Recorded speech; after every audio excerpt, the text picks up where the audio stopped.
Bonjour à tous, bienvenue. On démarre en France. Comme en 2017, Emmanuel Macron, 58,5%, a remporté le scrutin présidentiel 2022 devant Marine Le Pen, 41,5%. Cette fois, l'écart est toutefois plus serré et l'abstention en hausse, 28% contre 25,4% en 2017. Michel Digri. 10 secondes maintenant, qui présidera la France ces 5 prochaines années? Il est temps pour nous de vous livrer l'estimation Ipsos Sopra Steria, est élu ce 24 avril.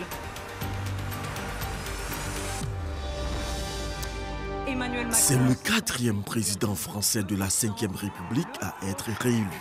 Emmanuel Macron rempile pour un autre mandat avec 58,2% des voix. Son adversaire Marine Le Pen a reçu l'adhésion de 41,8% des votants, insuffisant pour prendre sa revanche après sa défaite de 2017. Retour sur cette journée de vote du dimanche 24 avril.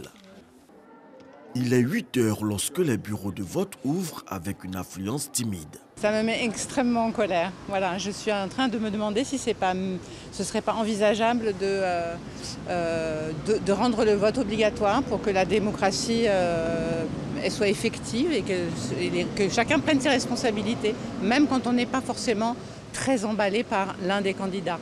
Arrivée en seconde position au premier tour, Marine Le Pen est la première à accomplir son devoir civique tôt ce dimanche dans son fief de Hénin-Beaumont. Emmanuel Macron, comme à son habitude, est au Touquet à la mi-journée pour son vote. Pour les électeurs qui se sont rendus aux urnes dès l'ouverture des bureaux de vote, ce second tour marquait une étape importante de la vie de la nation française. Je pense que c'est important de faire son devoir citoyen. Il y a quand même des choses pour l'avenir un peu de la démocratie entre guillemets et j'ai pas envie de tomber dans une farce et je pense que c'est important d'aller faire son devoir citoyen même si on n'est pas forcément d'accord avec tous les candidats, on doit quand même faire barrage à certains candidats. 48,7 millions d'électeurs étaient attendus aux urnes.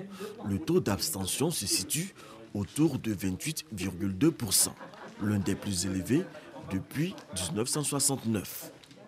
Et je vous donne lecture de ce télégramme émanant de la présidence de la République. Monsieur le Président, votre réélection à la tête de la magistrature suprême de votre pays pour les 5 prochaines années m'offre l'agréable occasion de vous adresser au nom du gouvernement et du peuple ivoirien, ainsi qu'à mon nom propre, mes très vives et chaleureuses félicitations. J'y joins mes vœux ardents de bonheur et de succès dans l'accomplissement de votre noble et haute fonction.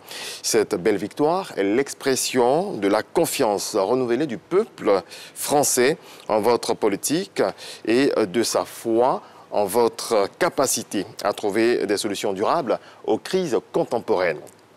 Pour ma part, je voudrais vous vous assurer de ma totale disponibilité à œuvrer de concert avec votre Excellence au renforcement et à la diversification des fructueux liens d'amitié et de coopération multiformes qui unissent si heureusement la Côte d'Ivoire et la France pour le bien-être de nos peuples respectifs.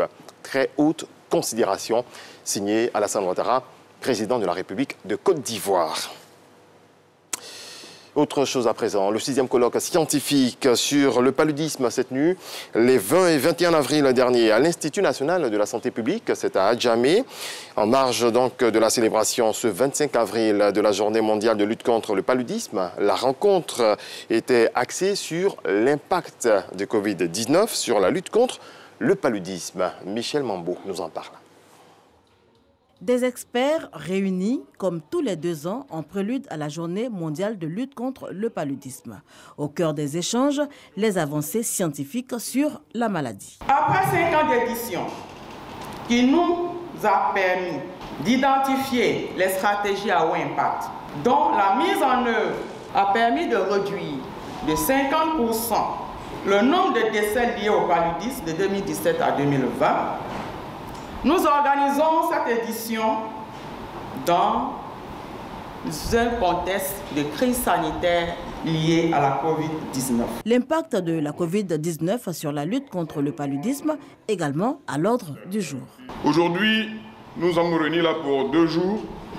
Premièrement, pour faire le bilan de cette lutte dans ce contexte de Covid-19 qui a ralenti nos activités en termes de prévention et en termes de prise en charge, mais également aussi voir quelles sont les orientations qu'on pourrait avoir pour l'élimination du paludisme d'ici 2030.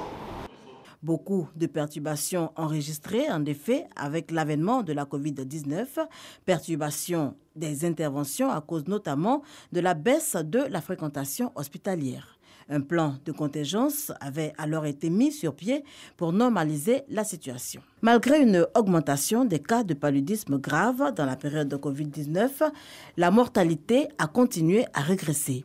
En Côte d'Ivoire, le nombre de décès est passé de 3222 en 2017 à 1316 en 2020 pour atteindre 1200 en 2021. Dans le reste de l'actualité, l'armée malienne a annoncé hier dimanche la mort de 6 soldats dans 3 attaques simultanées de groupes terroristes contre des camps militaires dans le centre du Mali. Les assauts qui ont également fait une vingtaine de blessés ont été revendiqués par un groupe lié à Al-Qaïda. Fin de ce point d'information, on se retrouve à 7h.